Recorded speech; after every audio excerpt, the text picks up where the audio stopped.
বিসমিল্লাহির রহমানির রহিম। আসসালামু আলাইকুম প্রিয় দেশবাসী, আজকের 13ই নভেম্বর দিনটি ছিল খুবই একটি আতঙ্কের দিন।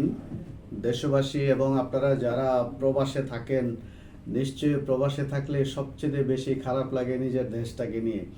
ডিউটিও করতে হয়, আবার ভিতরে ভিতরে গ্যাস্ট্রিকের মতো জ্বলতে থাকে দেশের প্রেম, দেশের ভালোবাসা। আজকে কি জানি দেশে হয়ে যাবে।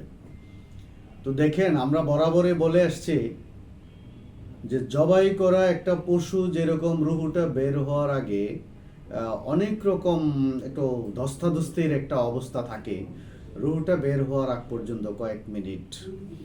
ঠিক আওয়ামী লীগ এটা জুলাই অভ্যুত্থানের সময় হাসিনা তার পরিবার সহ নিয়ে যখন এদেশ থেকে পালায়ে গেল, তখনই এই দলটা জবাই হয়ে গেছে। এই যে দেখেন, লকডাউন করবে, এই করবে, সেই করবে, এখানে গাছ পালায়, সেখানে আগুন লাগায়। এই যে 2-3 দিনে কতগুলি অগ্নি সন্ত্রাস করলো, আপনারা অডিওতে শুনেছেন শেখ হাসিনার অগ্নি সন্ত্রাসের কথা।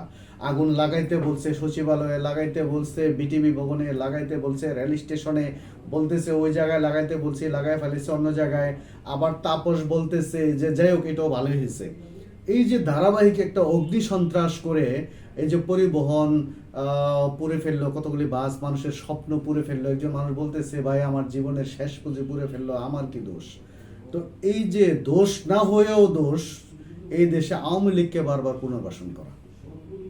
কিছু দল তো এখনো চাচ্ছে, ঘোষণা দিচ্ছে যে তাদেরকে ক্ষমা করে দিবে, মনে হয় যেন তাদের বোন বিয়ে দিছে, ফুফু বিয়ে দিছে, খালা বিয়ে দিছে আওয়ামী লীগের নেতা কর্মীদের কাছে। মায়া কান্না দেখায়, অথচ দেশের অবস্থা এত খারাপ করে দিছে আওয়ামী লীগ, তাদেরকেও পুনর্বাসনের মধ্য দিয়ে মনে হয় যেন তার কত বড় একটা সওয়াবের কাজ হয়ে যাবে।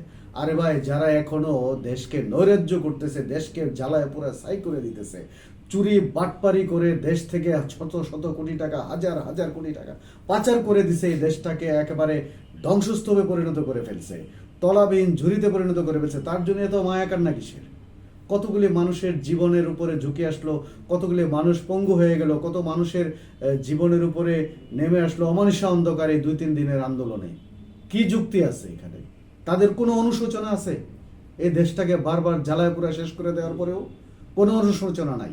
আমি দয়া করে বলবো, আওয়ামী লীগকে না বলুন, সন্ত্রাসকে না বলুন, অগ্নি সন্ত্রাসকে না বলুন।